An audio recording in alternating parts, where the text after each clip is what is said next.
Senator Grassley and House Oversight and Accountability Committee Chairman James Comer released the FBI document that alleges that Joe and Hunter Biden engaged in a pay for play scheme with Ukrainian energy company Burisma. Now, in that document, the FBI informant alleges that a top Burisma official suggested that he paid both Joe and Hunter $5 million each. Joining me now to discuss these revelations, Congressman Pat Fallon from the House Oversight and Accountability Committee. Congressman, it's great to see you. Let's dig right in because you saw this document. You saw it before all of us did roughly a month ago. What did you make of the reaction to the document? We're covering obviously this story, but mainstream media isn't. The public really doesn't exactly understand what's going on here. And what I find interesting is that, yes, these are allegations at this point, an informant going to the FBI and talking about some of these issues, but the FBI did nothing. Jackie, thanks for having me on, because the FBI buried this document. In fact, they put it, when they had it, in a subfile, a restricted subfile, which meant that 99.9% of their own agents couldn't access it.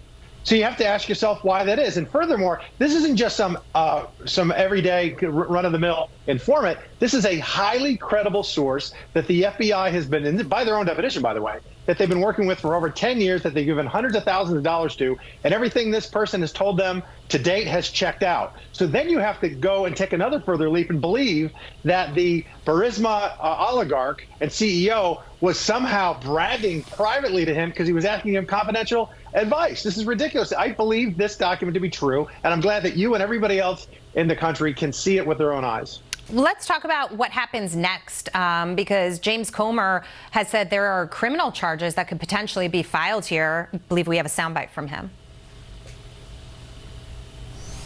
Hunter Biden's going to have between 6 and 10 criminal referrals.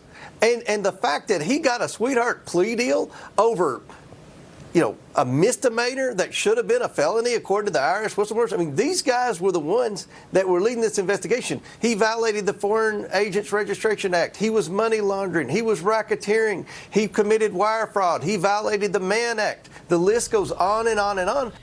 That's a long list of potential crimes, sir. Mm-hmm.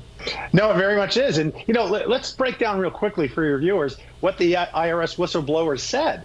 I mean, this was, first of all, Jamie Raskin was trying to make it out to be like, listen, prosecutors and investigators oftentimes disagree with whether or not to bring charges. That was completely irrelevant in this case, because in the Hunter Biden case, the frontline prosecutors wanted to bring felony criminal charges against Hunter Biden, as did all of the investigators. It was the politicos in the upper echelons of the Justice Department that decided not to bring them. That is not normal in the way things work and the everyday justice system.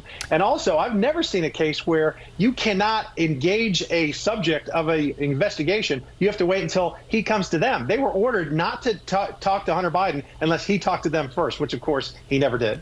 And you know what I find particularly interesting is that, we had the text messages that Hunter Biden was allegedly sending to Chinese executives, right? Where he mentioned, I'm sitting next to my father. And the footprint, right? There's two footprints now, separate incidents. And the footprints are very similar with the most recent information that we got from the FBI informant. It's pretty remarkable. And even if this doesn't necessarily turn into a criminal prosecution, which many believe that it should, there still is a character issue here on the campaign trail.